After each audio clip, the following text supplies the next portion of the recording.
Hello, everybody. Welcome back. My name is Christian. I'm here with Sara, and I wanted to give a little introduction into who you are.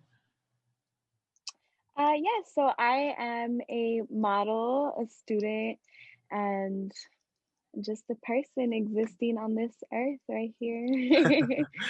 Can you talk a little bit what you do in your modeling world? Yes, so I am a brown plus sized model, plus, and I mainly try to represent women who look like me, women who identify or can identify with me, and mainly Latinas in the industry or who want to make it in the industry. Mm. And can we get into a little bit about kind of your backstory and kind of like you growing up and kind of where you are right now? How were you as a kid, and like you're kind of what was it that about modeling that intrigued you when you were growing up? Honestly, I didn't really think about modeling growing up.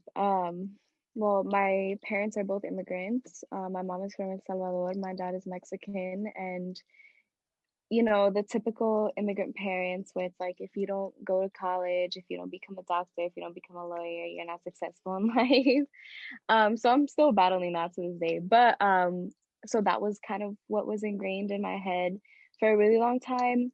It wasn't until I was like a senior in high school or just like a lot older in high school where my friends started getting into photography, starting to have to submit for colleges and college apps, and they wanted to submit their art pieces, and they were just like, look, I need a model, I need a subject, like, can you do this for me? And I was just always down because I love helping my community. So I feel like my modeling is very community based. It started within community, and I still strive to make it thrive in community.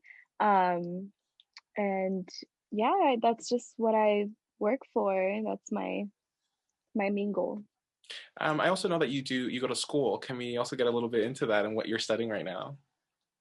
Yeah, so I go to UCLA. I'm a Chicano and Central American Studies major and an education double major. Right now I'm currently my research is essentially incorporating ethnic studies and a more social justice based curriculum in a K through second curriculum, and basically trying to get students of color to join this pathway of entering higher education. So I've been working with kids for a while, and that's what I wanted to do. And then modeling became a thing, and it kind of like went to that. But I can still see myself becoming a teacher. Mm. Hmm. And I kind of wanted to talk about like a little bit deeper into your kind of activism work and kind of what you've kind of done behind the scenes and just helping people, especially in like in the modeling industry, especially helping kids. What was it about it Hmm. that kind of really fueled the fire to your flame? Well, for me personally, representation is always a really big thing. And, even when I was working with my kids, them seeing someone coming from UCLA that looks like them, that opens their mind and is like, okay, she's there, therefore I can do that as well. There's this really good quote that I love where it's like, um, uh, so she is, therefore I can be. It's something like that. And so that's what I also want to incorporate with my modeling. Like, I want people to be able to identify with me, to be able to see me and see themselves and their experiences, and want to do that, want to pursue being a model. Because what is a model? It should be people that look like us, people that we see around the corner, or people that we grow up with. Um, yeah. And I also kind of That's wanted what to I get do. talking because it's something that we can really relate on as being first generation Latinos. And kind of what was your experience as, growing up with the struggles of being Latina, because we deal with discrimination and stuff like that. So can we get a little bit into that and kind of your experiences with it and kind of either in the modeling world or just in your personal life? Well, it's funny that you mentioned that because when I started out, it was a really big thing for me where I like wasn't really happy with modeling and I kind of didn't even want to do it because I had a lot of people telling me like, oh, I would be on set for a music video. Um, and I had my acrylic nails on or I had my gold jewelry and they'd be like, oh, you're not gonna make it anywhere with, or like they would see my tattoos. That was another thing that was like, they would just be like, well, you're not gonna make it anywhere with those nails or those hoops. Like you have to take them off if you want to be a model. Like a lady who she wasn't even like a director for anything. She was just a stylist. Told me that on set.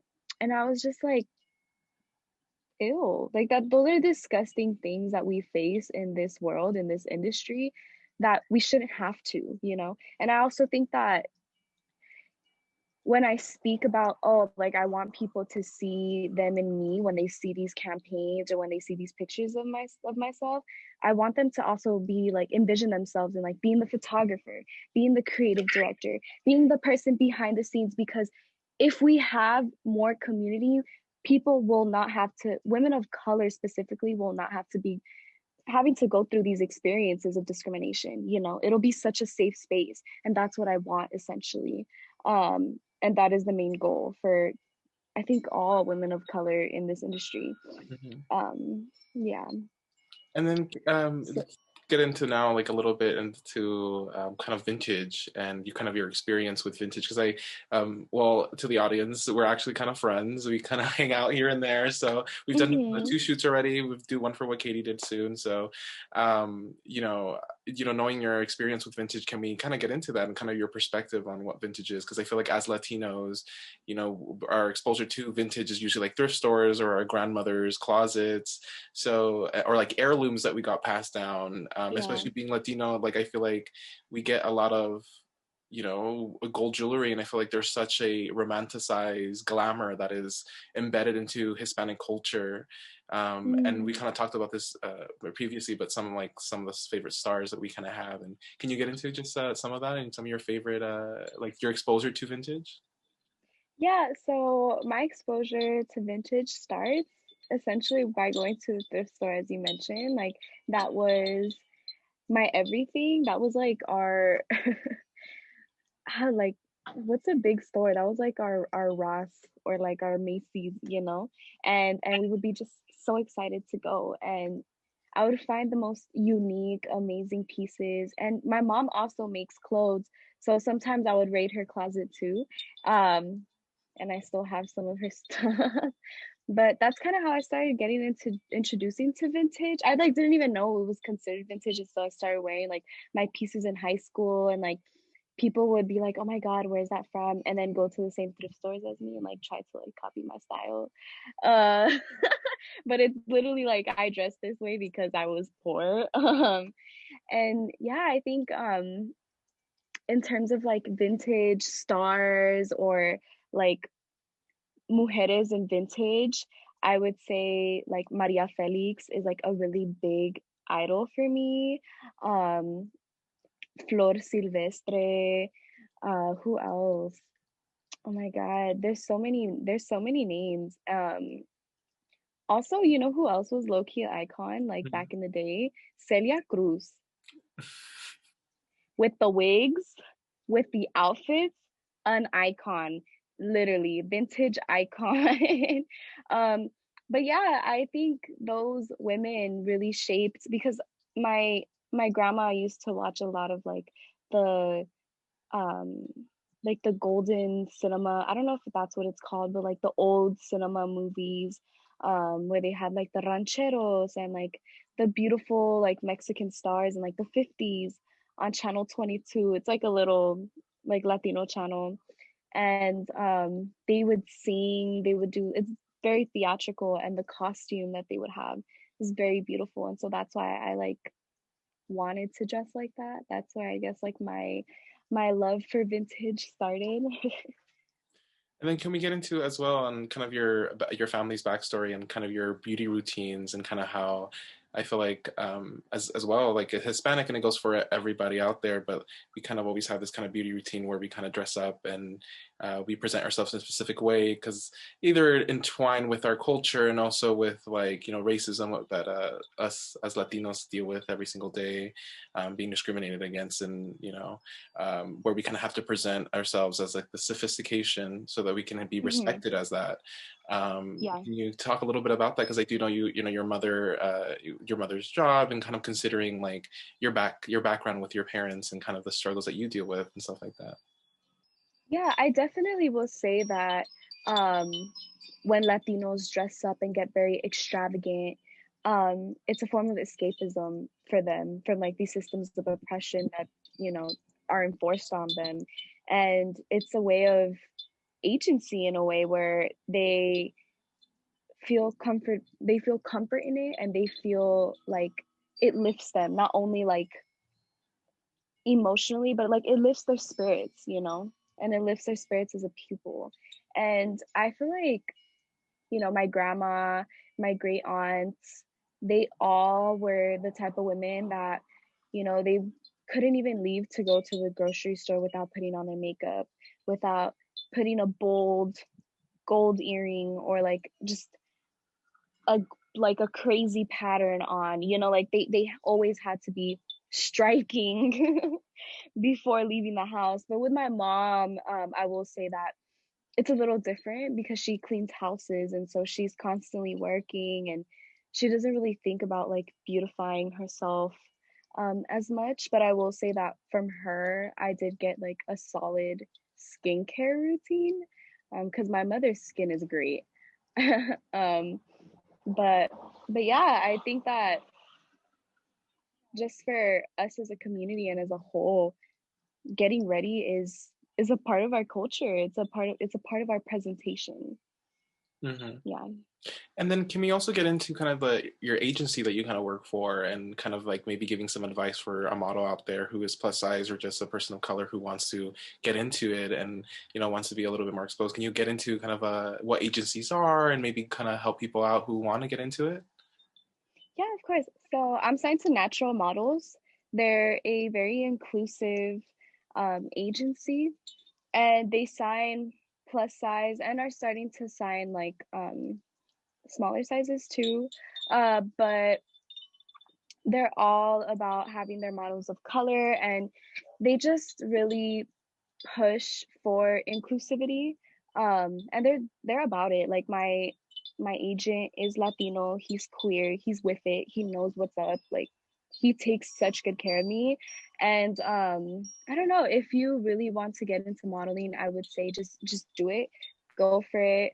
Start shooting with anyone that you like, just like get yourself out there, get your pictures, submit, and like do a little bit of research on different agencies and what you think fits your personality, like your beliefs, the way that you think.